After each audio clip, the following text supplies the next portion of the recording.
నమస్తే. అన్నగారు మీరు వచ్చారు చూడాలి సారీ చూస్తే ఇలా కూర్చునేవాడిని కాదు.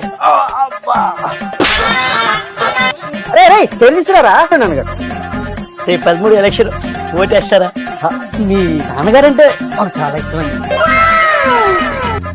ఓటేస్తారా? మీ అమ్మగారంటే కూడా మాకు చాలా గౌరవం అండి. ఓటేస్తారా? మీ చెల్లిగారంటే మా కుటుంబానికి చాలా గౌరవం అండి. అసలు పెద్దలంటే ఎంత గౌరవంగా చూస్తారండి ఆమె. ఆడపిల్లంటే అలా ఉండాలండి. ఓటేస్తారా? మీ సంగతి పక్కన పెట్టండి. మీ కుటుంబం అంటే మా కుటుంబం మొత్తానికి చాలా గౌరవం అండి. అసలు మీ నాన్నగారంటే